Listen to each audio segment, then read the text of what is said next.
What's up guys, welcome back to Tobe's Adventure.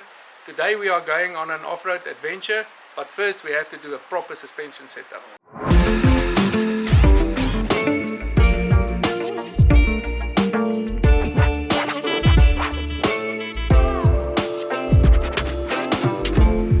First, on this 1290 Super Adventure, we have to set the sag for my body weight on the back shock. For this we need a tape measure and a friend to assist. Find yourself a reference point on the bike. I know about this little mark on the KTM. I use this as a reference point.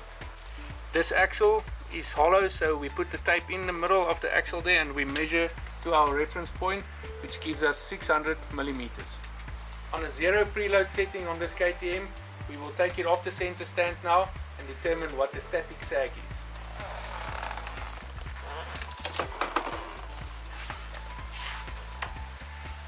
This is where you will need the help of your friend to keep the bike up straight while I measure the static sag.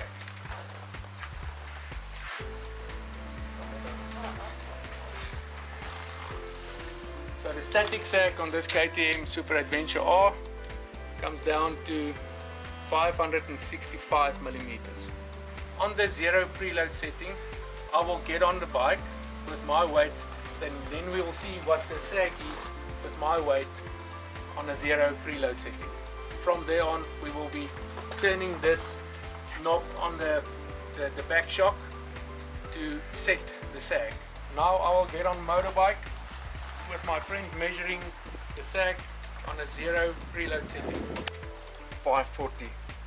On a zero preload setting we've measured 540 and that gives us 60 millimeters of sag, which is too much for the terrain we will be riding today. So with the experience I have on this 1290's back shock, I'll turn it 4 clicks. You can hear the clicks once I turn. 1, 2, 3, 4, and this compresses the back spring. 545. As you can see now, we've measured 545 millimeters. That gives us 55 millimeter sag, including the static sag of this motorbike, which is perfect for the terrain we're going to ride today. Now we go to the other side of the motorbike to do the compression and the rebound settings. For this setup, we'll need a flat screwdriver, a ratchet, and a socket that fits your motorbike. On the rough terrain we will be riding today, I like to have the high-speed compression to be set slow so it can absorb the big rocks that we're going to ride over. On the rough terrain we will be riding today, we have to set the low-speed compression also here where I point at. That will absorb all the small rocks better so I don't feel it on the motorbike. I'll start with the low-speed compression setting. You have to turn it all the way in to the zero setting. I'm going to put it on a 13 click, which will be the right setting for today's ride. For the high speed compression setting, I find myself a reference point on this reservoir, and then on the socket itself I use this number 17 mark on the socket and I line it up straight to my reference point, and this will show me when I have a full turn. I'm going to set the high speed compression on 1 turn today. Now we want to do the rebound setting on this shock. This will determine how fast the shock comes back out after it hits a rock. Now it's very important, because we put the preload setting on the 55 millimeter sag, it means that it's quite compressed. So it means that with the rebound it will want to come out faster. So the only way I can prevent this shock from coming out too fast is stopping it with the oil inside the shock with the valves KTM provided us in this WP shock. I need to turn this rebound setting to at least 6 clicks. Personally, I like to test my settings afterwards just by compressing the bike and see more or less how fast it comes back out. I can see my rebound is a bit too fast, so I'm going to turn it 1 click back in, which will slow it down a little bit. The rebound setting is a very, very important setting. If the rebound is set too slow, it means that this back tire, after it's hit the rock, won't come back down fast enough, and this will keep your tire off the road, and that's also very, very dangerous. It means that there will be no compression afterwards. If the rebound on this motorbike is too fast also, it's very dangerous, because if you go over a jump, it means that the bike will kick up at the back and it will go into a high side. Now we finished with the back shock setup. Now we go to the front fork setup. For the front fork setup, you'll be needing a ratchet, 24 socket and a star screwdriver. The fully extracted stroke on this KTM is 230 millimeters. On a zero preload setting, the static sag on this motorbike is 190 millimeters. On a personal preference, I love to have the rider including the static sag on a 20% of the total stroke. For this setting, I use the air release screw on this WP front fork as a reference point, and on the socket you can see the 24 millimeter there, and I put it straight in line with each other, and that's where I start the turns. So now I know I need to turn it 4 turns, and that will give me 20% rider sag, including the static sag.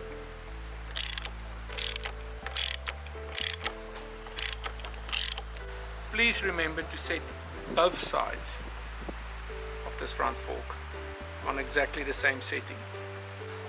On this 1290 KTM Adventure R, the left side of the fork is the compression setting, and the right side of the fork is the rebound setting.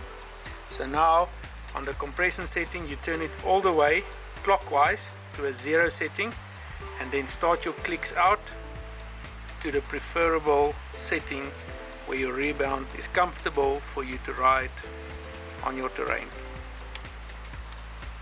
So I've set it on 12 clicks. On your rebound setting, this determines how fast your wheel goes back down, and it keeps the wheel on the road. I set it up to the same setting as on the compression side.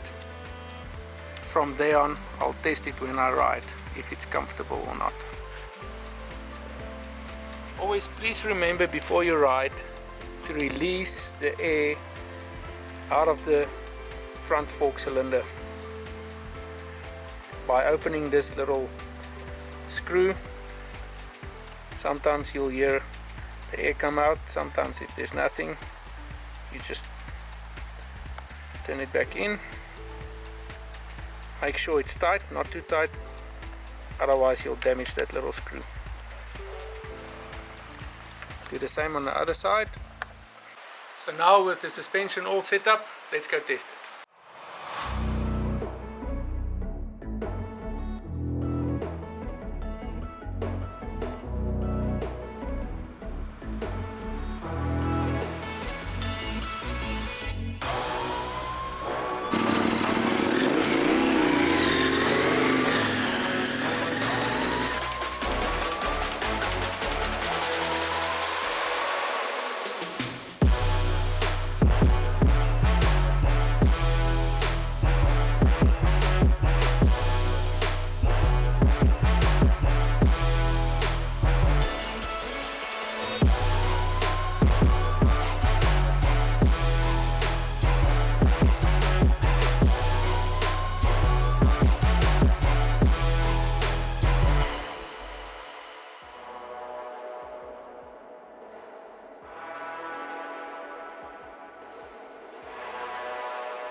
Okay guys, we came to the end of today's outride.